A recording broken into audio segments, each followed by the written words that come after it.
Hello ವೀಕ್ಷಕರೇ, ಮತ್ತೊಂದು ಉಪಯುಕ್ತ ಮಾಹಿತಿಯುಳ್ಳ ವಿಡಿಯೋಗೆ ನಿಮ್ಮೆಲ್ಲರಿಗೂ ಸ್ವಾಗತ. ಇಂದು ನಾವು ಮರಣ ಪ್ರಮಾಣ ಪತ್ರ ಇಲ್ಲವೇ ಚಿಂತೆ ಬಿಡಿ, ಜಮೀನು ನಿಮ್ಮ ಹೆಸರಿಗೆ ಮಾಡಲು ಇವಾಗ ಝೀರೋ ಶುಲ್ಕ. ಹೌದು, ನೀವು ಕೇಳುತ್ತಿರುವುದು ಅಕ್ಷರಶಃ ಸತ್ಯ.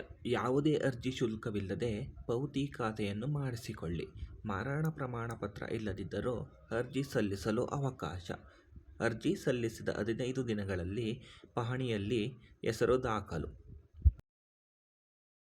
ಹೌದು, ತಂದೆ ಅಥವಾ ಮನೆಯ ಹಿರಿಯರು ತೀರಿಕೊಂಡ ಮೇಲೆ ಅವರ ಹೆಸರಿರುವ ಜಮೀನನ್ನು ವಾರಸುದಾರರ ಹೆಸರಿಗೆ ಬದಲಾಯಿಸುವುದು ಬಹುತೇಕಷ್ಟೇ ಅಷ್ಟು ಸುಲಭದ ಮಾತಾಗಿರಲಿಲ್ಲ.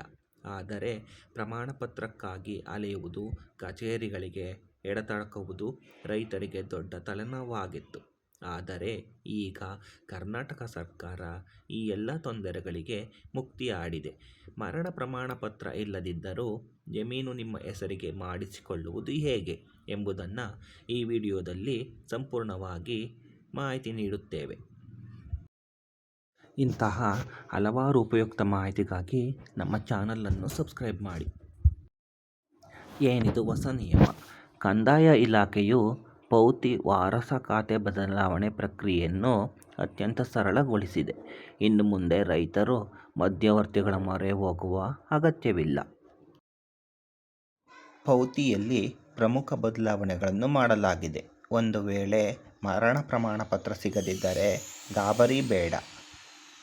ಸ್ಥಳೀಯ ತನಿಖೆ, ಮಹಜರ್ ಮತ್ತು ವಾರಸುದಾರರ ಅಫಿಡವಿಟ್ ನೀಡುವ ಮೂಲಕ ಖಾತಾ ಬದಲಾವಣೆಗೆ ಅರ್ಜಿ ಸಲ್ಲಿಸಬಹುದು.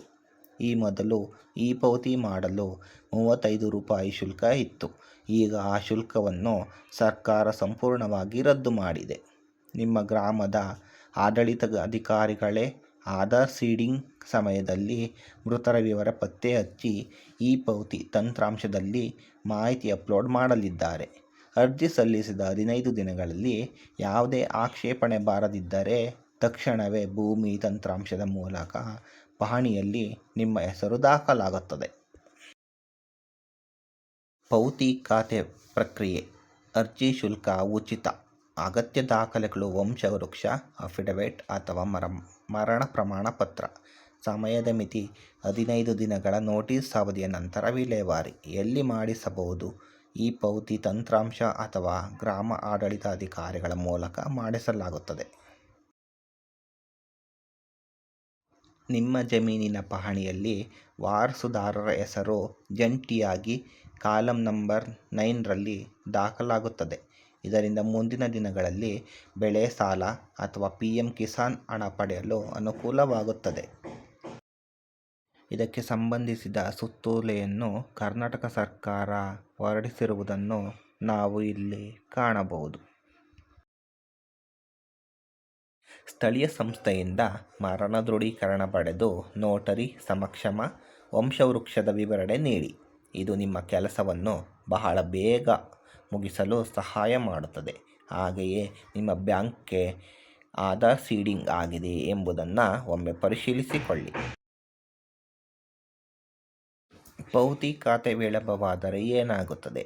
ಖಾತೆ ಬದಲಾವಣೆ ವಿಳಂಬವಾದರೆ ರೈತರಿಗೆ ಬೆಳೆ ಸಾಲ ಪಡೆಯಲು, ಬೆಳೆ ವಿಮೆ ಪರಿಹಾರ ಪಡೆಯಲು ಅಥವಾ ಸರ್ಕಾರದ ಯಾವುದೇ ಸಬ್ಸಿಡಿ ಪಡೆಯಲು ಸಾಧ್ಯವಾಗುವುದಿಲ್ಲ. ವಂಶವೃಕ್ಷ ಎಲ್ಲಿ ಸಿಗುತ್ತದೆ? ಅಟಲ್ಜಿ ಜನಸ್ನೇಹಿ ಕೇಂದ್ರದ ಮೂಲಕ ಪಡೆಯಬಹುದು. ಅಲ್ಲಿ ಲಭ್ಯವಿಲ್ಲದಿದ್ದರೆ ನೋಟರಿ ಸಮಕ್ಷಮ ಸಹಿ ಮಾಡಿ ಮನವಿ ಸಲ್ಲಿಸಲು ಈಗ ಅವಕಾಶ ನೀಡಲಾಗಿದೆ.